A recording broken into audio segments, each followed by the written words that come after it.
Mano a Mano, esta segunda edición con el señor Mati Zweig, que en realidad no quiero abundar demasiado porque si no se nos va esta media hora con los antecedentes, digamos simplemente como mínimo recordatorio, diplomático israelí, actuó como director de frontera de Israel en la zona de Hungría, ayudó a sacar más de 3.000 refugiados oportunamente, estudió en Cumbria, en Inglaterra, respecto de administración de negocios, asesor financiero. Bueno, Mati Zweig y también, por supuesto, analista internacional. Gracias, Mati, por estar conmigo. ¿Cómo estás?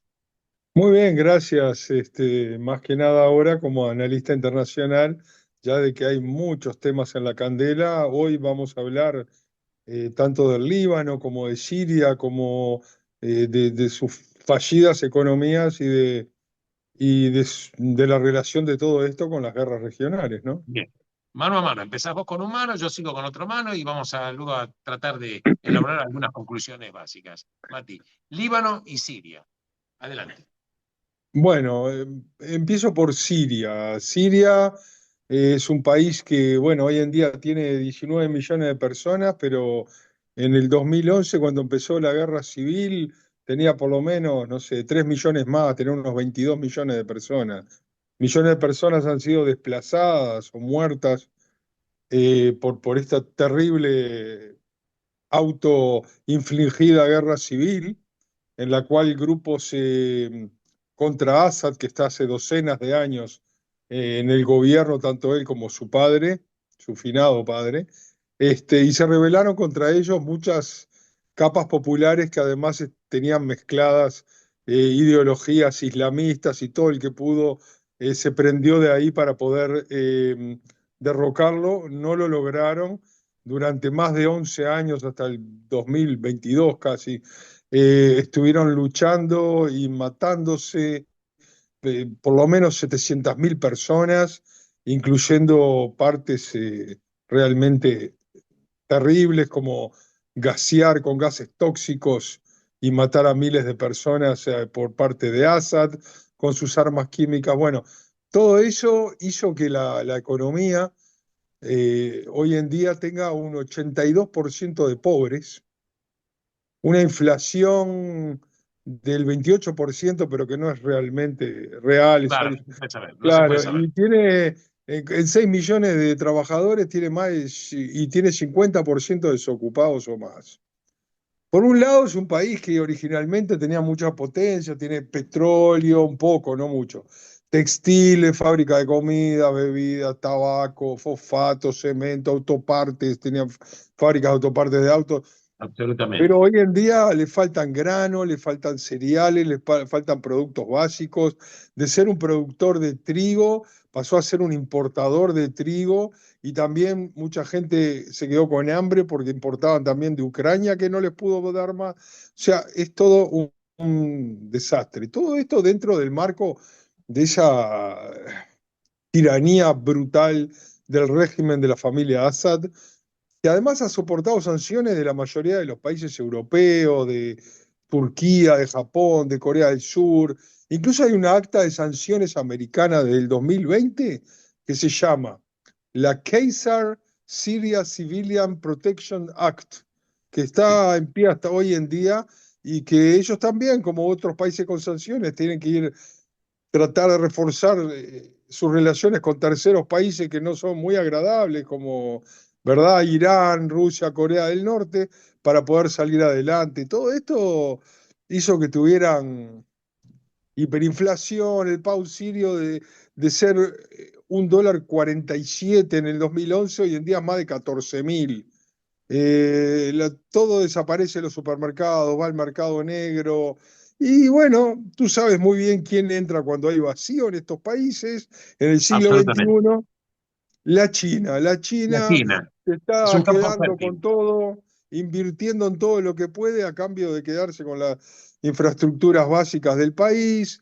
O sea que tienen un país que los defiende, que es Rusia, tienen un país que invierte, que es China, Y sin embargo, todo está dado vuelta, porque, por ejemplo, le debían miles de billones y billones a Rusia, les borraron el 75% de la deuda, pero los 3 billones que le quedaron tampoco los pueden pagar, eso es a cambio de ciertas cosas.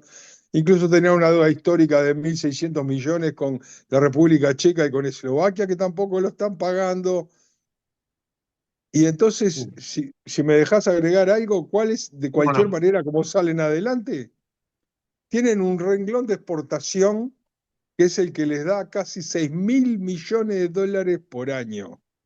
¿Y eso qué es? Drogas, el Droga, Captagón. Pero lo peor de lo peor, el Captagón, que es la droga que se le daban a los yihadistas del Qaeda para que estén totalmente locos y corten cabezas sin sentir absolutamente nada. Lo venden en todos los conflictos, lo han tenido incluso hasta, dicen que soldados rusos en la frontera con Ucrania, o sea, bien, de eso trata, incluso la propia familia está metida, su hermano y otros, y bueno, y es un país corrupto, totalmente disruptivo, tienen sanciones en los bancos de hace más de 20 años, y entonces, ¿qué hacen? Pasan toda la plata hacia el Líbano, que también tiene sus propios problemas, y así estamos. Eso en cuanto a Siria solamente. claro. Ahora es interesante lo que vos planteás, porque acá una de las conclusiones, primero que cuando empiezan este tipo de dictaduras, que en realidad el actual presidente, que es un dictador y un asesino, sigue la tradición del padre, que también era un asesino, Hafez al-Assad, que esto no es absolutamente nuevo. Ahora es interesante porque en Siria la clase, o esta dinastía, esta familia gobernante, son alagüitas, que es un desprendimiento del Islam chiita, pero la mayoría de los sirios son sunitas. Lo comento esto porque es interesante, hoy como que quedó desdibujada esta frontera de que, bueno, que no va... Bueno, en el caso de Irak era lo mismo. Saddam Hussein en su momento era Sunita.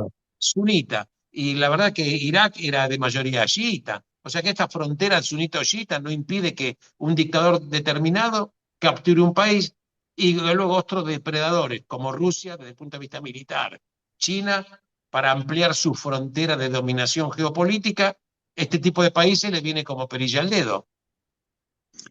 Sí, aunque tiene sus limitaciones porque el propio país no es capaz ni de devolver deudas, ni de cumplir obras a tiempo, eh, y la disfuncionalidad es lo que mata todo esto. Entonces, me hace acordar cuando se hicieron tratados por docenas de miles de millones para caños de petróleo entre Rusia y China y que tenían que pasar por países de Asia Central, pero nunca se terminan porque siempre tienen problemas, porque hay unos que no cumplen, hay otros que hacen sabotaje.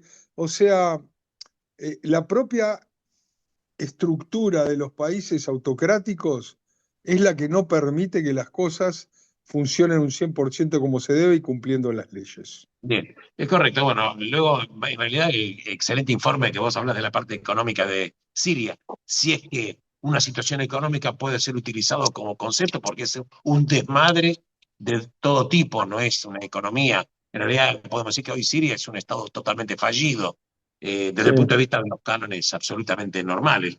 Pero vamos a pasar un poquitito la página al Líbano. ¿Qué te parece?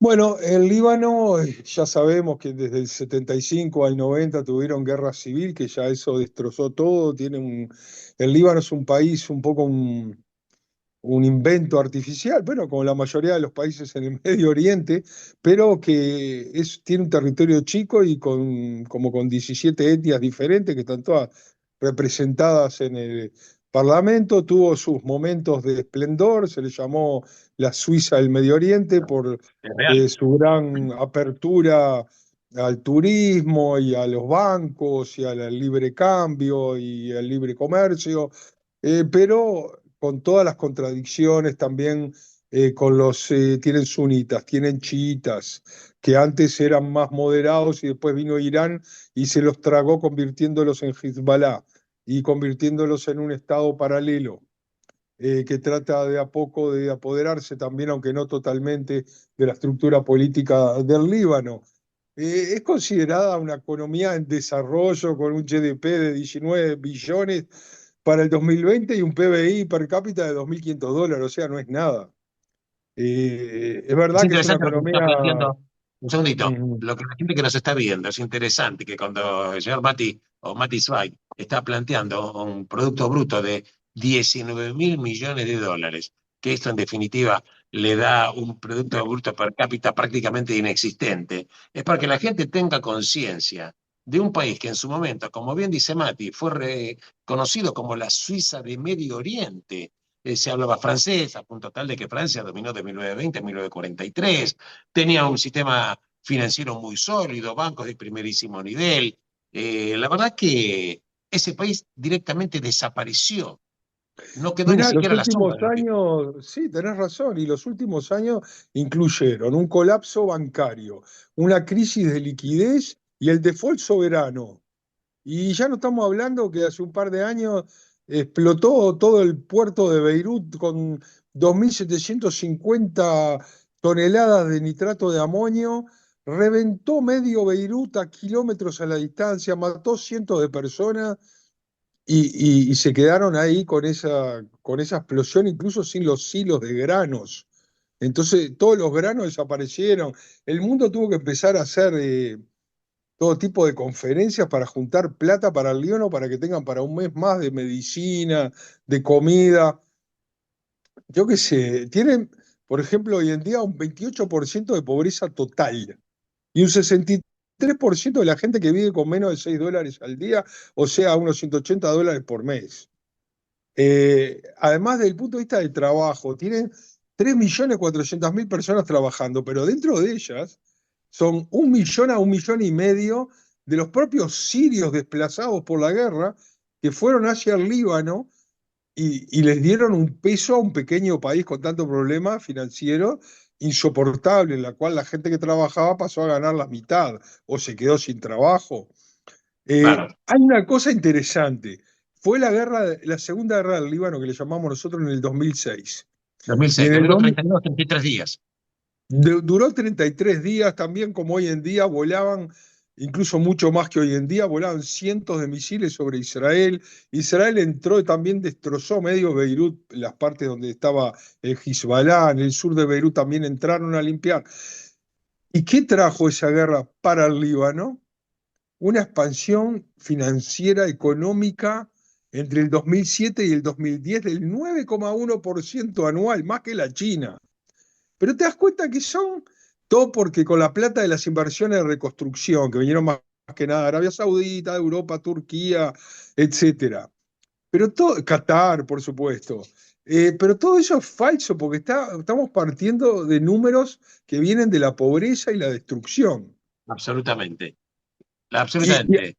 Y además entre el 2019 y el 2021 se cobró la cuenta de todo eso porque cayó la economía en un 54%, fue la caída más grande del mundo. Entonces, Ahora, claro, está lo que todo está fallido. Lo que está diciendo Mati es algo tan demoledor, porque no entra, claro, cuando uno va a analizar países normales, estas son situaciones que no se ven ni siquiera en ninguna universidad. Caída del Producto Bruto más del 54%, índices de pobreza que son terribles, la gente sobrevive prácticamente en un estado de mendicidad. Pero es interesante lo que el señor, lo que Mati está planteando, porque yo quiero entrar en un aspecto que no es un aspecto menor. En el año 1956, las estadísticas decían que en el Líbano el 56% de la población eran cristianos básicamente maronitas y el 43-44% eran islámicos. Por supuesto, había una pequeña minoría que eran drusos desde ya. Eso fue en Hasta hoy en día. 1956. Exactamente. Ahora, cuando las últimas estadísticas que se hicieron, que hay que tomarlos un poco con pinzas, son reales, pero lo que pasa es que no es fácil acceder a los números, como bien dice Mati. Entonces, ¿qué arrojó desde el punto de vista de la composición confesional dentro del Líbano? Hoy, digamos, esta es la última cifra que yo pude capturar con viso de verosimilitud, fue en el año 2020. Los cristianos que en el 1956 eran el 56%, pasaron a ser el 32%. Dicen que Y ya los, menos.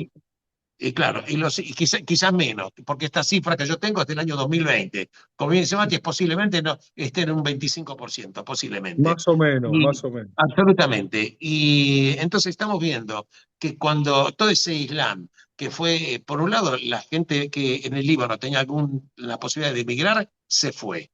Y los que ingresaron eran refugiados que venían, por ejemplo, de otros territorios, como por ejemplo de Siria. Entonces hubo un peso confesional de islámicos, una deserción de cristianos maronitas, y en realidad tenemos hoy básicamente un país de mayoría confesional islámica. Pero bien, pero ahora hay una estructura muy interesante en el Líbano, que es el siguiente. En el año 1943 se firma el Pacto Nacional, porque como bien dice Mati, había tantas situaciones confesionales diferentes. ¿Qué se hizo en ese pacto confesional de 1943? Se dijo así, bueno, que el presidente del Líbano tenía que ser un cristiano maronita, el primer ministro tenía que ser un islámico sunita y el presidente del parlamento un islámico chiita. Pero en el año 2022 terminó el mandato del presidente del Líbano, del último presidente, porque el Líbano después del 2022 no tiene presidente, Michael Aoun, que era un cristiano maronita. Sucedió es que el Parlamento no puede finalmente establecer los mecanismos legales para tener un presidente. ¿Por qué? Porque de esta manera Hezbollah, que está dominando, ahora voy a dar un poquitito de esto, no le interesa tener un presidente en el Líbano. ¿Por qué? Porque de esa manera el primer ministro es del Islam sunita y el presidente del Parlamento es del Islam chiita, entonces no necesitan ni quieren tener ellos un presidente que sea del cristianismo. Esto hay que decirlo. Era un A país. pesar de que el Hezbollah aceptó las reglas de juego, pero por su fuerza militar y de organizaciones sociales, etcétera, que tiene, hace ya por lo menos 15 años, y no más, que tiene 4 ministros en cualquier gobierno que haya. Absolutamente. Entonces, el Hezbollah, ¿qué pasó con él? ¿Cómo aparece Hezbollah en toda esta escena? La verdad que en el año 1900, a ver si no me recuerdo, si no me olvido, no, es correcto, 1974, hay el clérigo Musa Sadr crea un movimiento, Amal, que la traducción sería esperanza, 1974. Pero en el año 1979, que 5 años después, la idea de Amal en su momento decía que trataba de dar un mejor nivel de vida a los que vivían en la parte sur del Líbano, desfavorecidos con respecto a los cristianos maronitas, quería tener un país un poquitito más, no tan desigual. Pero 5 años después, 1979, acontece en Irán la revolución islámica, aparece Ruhollah Khomeini, y ahí parte de la gente de este movimiento Amal empieza también a impregnarse de esta filosofía islamista, terrorista y asesina, y empiezan también con atentados. Esto deviene que parte de los que habían formado parte de este movimiento Amal fundan o crean lo que se llamaba el Hezbollah, este partido de Dios, que también, cierto, esto sucede en 1979, pero, y también hoy el Hezbollah que tiene es básicamente una fuerza militar cuyo poder de fuego es superior al ejército libanés, que está estrangulando todas las instituciones, teniendo secuestrado totalmente al Líbano, y es por eso que hay que entender que la verdad que muchos políticos, los pocos que hablan y que no son asesinados, dicen que lo peor que le pasó al Líbano fue haber caído en manos de Hezbollah. Y al decir haber caído en manos de Hezbollah, es decir, haber caído en manos de Irán. Irán es el verdadero motor del odio y de la destrucción de todo el Medio Oriente, y la verdad que uno tiene derecho a preguntarse, ¿qué pasa con el mundo, entre comillas, libre o occidente, que no destrozan final y definitivamente a Irán cuando los efectos de este régimen de asesinos de la República Islámica de Irán se están esparciendo como una mancha de aceite terrible en todo Medio Oriente, con implicancias incluso en América Latina? Y como bien dice Mati, que es correcto, que la gente no sabe ese ingreso que tenía Siria respecto de la droga que se cultiva en los valles de la Beca, etcétera, etcétera. Hezbollah también le provee a los carteles de la droga latinoamericanos en las pantallas de empresas que tienen por centenares diseminadas en el mundo para lavar el dinero de los carteles llámese de México, llámese de Colombia, llámese de Brasil. Y esto es lo que hay que entender, cómo Irán en realidad más que un país es una asociación ilícita de criminales. Todo eso es verdad y en cuanto al Líbano, solo quería agregar de que Amal sigue existiendo, pero es solamente un 10% del 100% de los chiitas, más o Claro, menos. claro, O sea, se los claro. comieron totalmente. Están todavía en el Parlamento, tienen su representación, etcétera. Mira, al final de cuentas, en el 2023, oficialmente fue declarado el Líbano un estado fallido que sufre de pobreza crónica, mal manejo económico y colapso bancario. Está en Todas el las lugar tienen. 138 de los 180 de la corrupción. Pero tiene una cosa buena, entre comillas. Ellos tienen una diáspora organizada muy parecida al estilo de las comunidades judías por el mundo. Supongo que tú conoces en Argentina, hay en Sí. Uruguay, en Brasil, Australia, Canadá, etcétera. Tienen comunidades muy organizadas, son también muy buenos negociantes y tienen comunidades en África en algunos países de África son los dueños de todos los grandes negocios. En Alemania son también los dueños de la mayoría de los tráficos de drogas. Pero en la mayoría de las comunidades, digamos que son gente árabe cristiana que trabaja en forma normal y mandan remesas para sus familiares por un monto de 8 billones de dólares por año. Repetí la cifra. 8 billones de dólares por año de remesas de las comunidades ricas de los libaneses por el mundo para mantener el Líbano. 8.000 millones de dólares. Exactamente. Bien, Vos te imaginás que esos números también tienen que ver con negocios que están de acá y de allá y mantienen absolutamente, ciertos estándares no sí, muy adecuados para el comercio internacional. seguro. ¿Qué Pero información tenés? eso todo Sí, también está influido por lo que hace Israel. O sea que Israel se está defendiendo de los ataques de Hezbollah desde el 8 de octubre del año pasado y hace más de un año, hace 11 meses. Y también todo eso influye porque los desplazamientos de millones de personas también hace que la gente después tenga que volver a reconstruir, a comprar electrodomésticos, a lo que sea. O sea, el propio Hezbollah que hace la guerra también hace la cuenta de la plata que va a hacer con la reconstrucción. Entonces, absolutamente. ¿dónde está, como decís muy bien vos, dónde está Occidente? ¿Dónde está Francia que se llena la boca de ser protector de los libaneses hasta hoy en Es una día? vergüenza. La verdad que Macron es una vergüenza la conducta que está teniendo en las últimas semanas, que fueron espantosas, espantosas. Y bueno, y en eso estamos con esos vecinos llamados Líbano, llamados Siria, que tienen un gran potencial y que podríamos hacer muchas cosas juntos, pero ellos deciden lo que deciden por su percepción islamista o anti-israelí o de servidores viles de Irán y de otras potencias. Correcto. ¿Qué información tenés, Mati, respecto de unos comentarios que no es oficialmente no hay nada, pero sí hay un ruido bastante fuerte de que estaría bastante cerca un borrador que propuso Estados Unidos de Norteamérica con respecto a ciertos puntos básicos para tratar de poner fin al conflicto entre Hezbollah e Israel, tratando, entre otras cosas, que Hezbollah respete finalmente esa resolución 1701 del Consejo de Seguridad de las Naciones Unidas para que no avance más allá del río Litani, que Israel se retire a las fronteras del propio Estado de Israel y que eventualmente esto le permita que los ciudadanos de Israel que están viviendo en la parte norte, cerca de, o que vivían porque ahora están desplazados, cerca del Líbano, puedan volver a sus hogares. ¿Qué información tenés al respecto?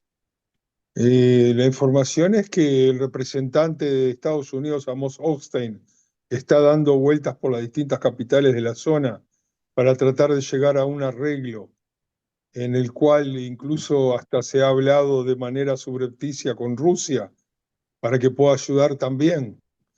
Y tal vez si todo se va a llevar a cabo cada uno desde su esquinita y desde sus intereses, entonces Rusia va a apretar a Irán para que a través de Irán y de Siria o a través de Irak no lleguen más armas hacia el Hezbollah el Hezbollah esté desplazado desde Litania hacia el norte, Israel deje completamente de atacar y de hacer todo lo que está haciendo.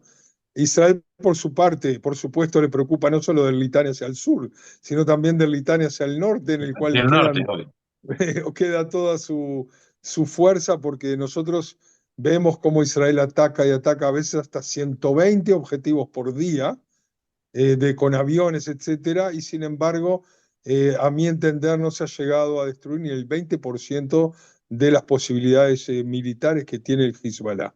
O sea Esto es que para si no se para todo en forma permanente y con un inciso que diga que Israel, ante cada quiebre de esos entendimientos, tiene el derecho de atacar.